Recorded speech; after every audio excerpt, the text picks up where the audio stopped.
Music.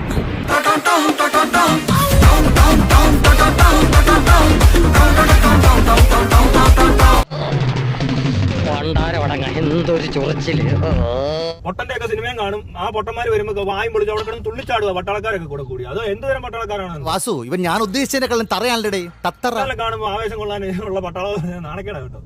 മോഹൻലാലിന്റെ പട്ടാളത്തെ കാണുമ്പോൾ ആവേശം വരേണ്ടത്, അല്ലാതെ പട്ടാളക്കാർക്ക് മോഹൻലാലിനെ കാണുമ്പോഴല്ല. ഒരുത്തൻ അപകടം പറ്റി ആസ്പത്രി കിടക്കുമ്പോഴല്ല ചെറ്റവർത്താനം പറയല്, മനസ്സിലായോ? ഒരു ബറ്റാലിയൻ മൊത്തം എന്നിട്ടൊന്ന് പുള്ളിയെ നടുക്ക് നിർത്തി ഫോട്ടോ, അത് നിന്ന് കൊടുക്കാൻ അണ്ണൻ. നിന്ന് കൊടുക്കാതിരിക്കാൻ പറ്റുമോ? പട്ടാളമല്ലേ. നിന്റെ തള്ളക്കാൻ വിളിക്കാത്തതേ നിനക്ക് തന്തയില്ലാത്തോണ്ടാ. കുഴപ്പം പറ്റിയെന്നോടെ അല്ലേ മോഹൻലാൽ എത്തത്തില്ല അവിടെ. മോഹൻലാലിന് വരാൻ പറ്റിയ സ്ഥലമാണ്. മോഹൻലാലിന് മനസ്സിലായിട്ടാ മോഹൻലാൽ അവിടെ പോയത്. പുലയാടി മോനെ, ഞാൻ വെറും ആണെന്ന് കരുതിയോടാ നീ. ഇവൻ എവിടെ ഇറങ്ങിയാലോ നാണം കെട്ടവനായതുകൊണ്ട് ഒരു ഉറപ്പില്ലാതെ PR വർക്ക്, ഒരു നിവൃത്തിയില്ലാത്തവന്മാരെ പോലെ തോന്നുന്നു. മോഹൻലാലിന് കേണൽ പദവി കിട്ടിയതേ 2-3 പടത്തിൽ കേണലായിട്ട് അഭിനയിച്ചപ്പോഴാ. അതുപോലെ നിനക്ക് വല്ല ആസ്ഥാന കള്ളപ്പദവി കിട്ടുപോടാ. ചെയ്ത നടൻ മോഹൻലാലിനെ ബ്ലോഗിലൂടെ അധിക്ഷേപിച്ച സംഭവത്തിൽ ചെകുത്താൻ യൂട്യൂബ് ചാനലിന്റെ ഉടമ അജു അലക്സിനെ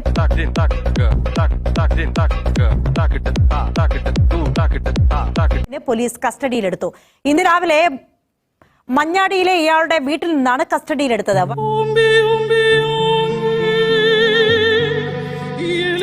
വയനാട് പുനരധിവാസത്തിന് 3 കോടി രൂപ ധനസഹായം നൽകുമെന്ന മോഹൻലാലിന്റെ വാഗ്ദാനത്തിന് പിന്നാലെയായിരുന്നു യൂട്യൂബിലൂടെയുള്ള അധിക്ഷേപം. പോകാൻ വരട്ടെ, ഇതൊക്കെ മറക്കാതിരിക്കാൻ ഞാനൊന്നങ്ങോട്ട് തന്നാലോ? വേണ്ട. പട്ടാളത്തെ അധിക്ഷേപിക്കുന്ന രീതിയിലുള്ള മാറ്റം, മോഹൻലാലിനെ അധിക്ഷേപിക്കുന്ന പേരിലും അശ്ലീല പരാമർശങ്ങൾ നടത്തിയതിൻ്റെ പേരിലും അപകീർത്തികരമായ പരാമർശങ്ങൾ നടത്തിയതിൻ്റെ പേരിലുമാണ് നമ്മൾ ഈ കേസെടുത്തിരിക്കുന്നത്. അത് അദ്ദേഹം ചെയ്തൊരു വലിയ പ്രവൃത്തിയെ അഭിനന്ദിക്കുന്നതിന് പകരം വ്യക്തിപരമായിട്ട് അദ്ദേഹത്തെ ഒരുപാട് അധിക്ഷേപിക്കുന്നത് കണ്ടപ്പോൾ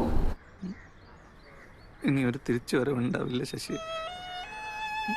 ഞാനത് പോലീസിൽ ഇടപെടുകയും ഞാൻ റിട്ടേൺ ആയിട്ടുള്ള കംപ്ലൈന്റ് കൊടുക്കുകയും ഇതിനെതിരെ ഒരു നടപടി എടുക്കണമെന്ന് ആവശ്യപ്പെടുകയും. കിട്ടിയാ? ഇല്ല, ചോദിച്ചു വാങ്ങിച്ചു. പോവാ.